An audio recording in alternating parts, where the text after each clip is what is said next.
Interface overview और panels, timeline, project setting, basic setting वगैरह इसको देख लेते हैं। तो जब आप फर्स्ट टाइम आइकॉन को चलाएंगे तो आपके सामने इस तरह का आएगा। बाय डिफ़ॉल्ट आप यहाँ से वर्क स्पेस एरिया में एनिमेशन और कोई सा भी वर्क स्पेस एरिया आप सिलेक्ट कर सकते हैं, ठीक है। तो अभी आप बेसिक पे वर्क स्पेस एरिया में स्टैंडर्ड ही रहने दें, तो इसी तरह का आप अभी रहने दें। तो यहाँ पे है जी हाई, मीडियम, क्विक और 2-3 ऑप्शन और है मिनिमल।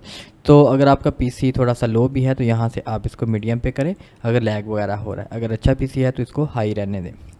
और ये जो एरिया है यहाँ पे हम क्या करते हैं, अपना एनिमेशन जो भी हम चीज़ वगैरह बनाते हैं यहाँ पे हमें शो होता है। और साइड पे हमारा क्या है, मॉडिफाई। यहाँ पे किसी भी चीज़ को अगर हमने सेलेक्ट किया होगा तो उसकी प्रॉपर्टीज़ वगैरह हम यहाँ से चेंज करते हैं। तो यहाँ पे क्या है जी, टेम्पलेट हैं जो कि हमारे पास जो भी कंटेंट वगैरह होता है। अगर आपने 30 डेज़ का ट्रायल लिया है तो आपके सामने इस तरह के फ्री सोर्सेज सामने आएंगे। तो ये सारी चीज़ें यहाँ से भी आप ऑन ऑफ कर सकते हैं। तो यहाँ पे कंटेंट मैनेजर, सीन मैनेजर, ये जितनी भी चीज़ें हैं तो आप यहाँ से विंडोज़ पे भी शो कर सकते हैं।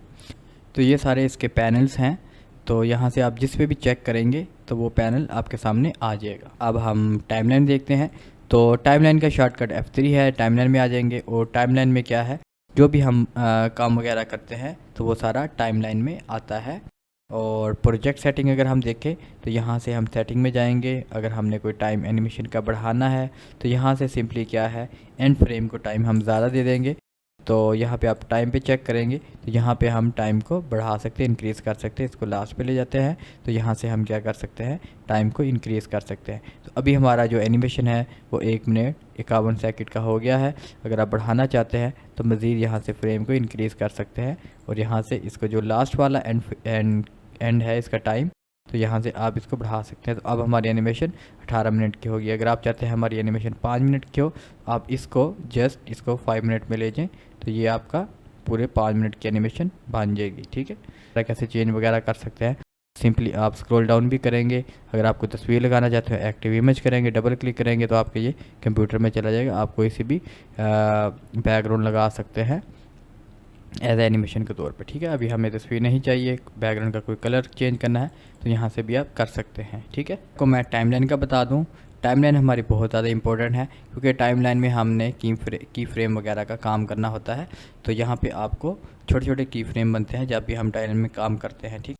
तो यहाँ पे हम अगर कोई कैमरा वगैरह भी लगाते हैं तो उस पर भी अगर हमने स्विच वगैरह करना हो कैमरा लिस्ट में, तो अगर हमने कैमरा सेलेक्ट कर दिया है तो ये इस तरह ये टाइमलाइन में इसका फ्रेम भी बन जाएगा इस तरह से, ठीक है। तो ये हम टाइमलाइन में जब भी कोई काम करेंगे तो ये लाजमी उसका की फ्रेम ड्रैग हो जाता है। कोई भी एनिमेशन हम अगर अप्लाई करते हैं, मोशन वगैरह, तो वो हम टाइमलाइन में कंट्रोल कर सकते हैं। मोशन को कट कर सकते हैं, लेंथी कर सकते हैं, रिवर्स कर सकते हैं। तो ये सारी प्रॉपर्टीज़ हम यहाँ से कर सकते हैं। तो टाइमलाइन में हम जिस चीज़ को भी सिलेक्ट करेंगे तो वो सारी चीज़ें शो होंगी। अगर हम लाइट की फ्रेम अगर हम शो करना चाहें तो यहाँ से ये चीज़ें शो हो जाती हैं। तो अभी हम प्रोजेक्ट सेटिंग में हैं तो ये हमें सारी चीज़ें शो कर रहा है। अगर हम कोई सा भी करैक्टर लेते हैं, तो जैसे कि मैं ये करैक्टर ले लेता हूँ तो इस करैक्टर का भी ये मोशन बाय डिफ़ॉल्ट बना हुआ आ गया है, ठीक है। तो अभी हम इसको रिमूव कर देते हैं तो ये हमारा करैक्टर बाय डिफ़ॉल्ट आ गया। अगर मैं इसको कोई एनिमेशन लगाऊँ तो सिंपली अगर मैं ये एनिमेशन लगाऊँ तो हम देखेंगे हमारे टाइमलाइन में ये मोशन ड्रैग हो गया है। तो इसको अगर हमने कट करना हो या अपने हिसाब से कोई चेंजिंग वगैरह करनी हो तो यहाँ से कर सकते हैं। तो यहाँ से आप जूम आउट कर सकते हैं, जूम इन भी कर सकते हैं। तो ये हमारा टाइमलाइन में मोशन आ गया है, ठीक है।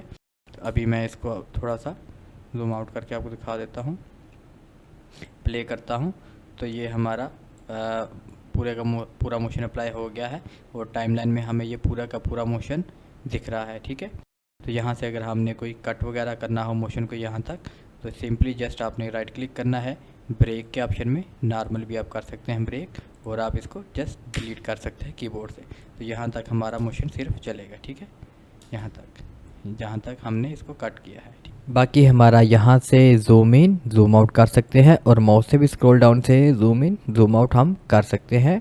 और अभी हम एक शेप ले लेते हैं, क्रिएट से पैरामीटर शेप से बॉक्स ले लेते हैं।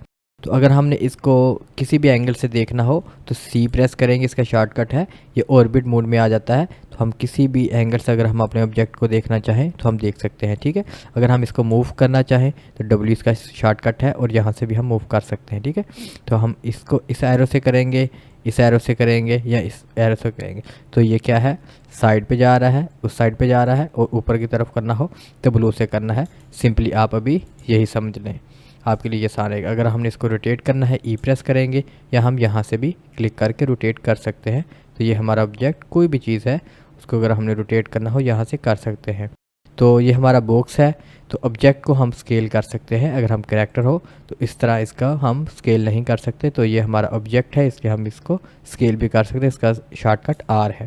ठीक है, अभी मैं इसको बड़ा छोटा अपने हिसाब से स्केल को कर सकता हूँ किसी भी एंगल में, जैसे भी मैं करना चाहूँ।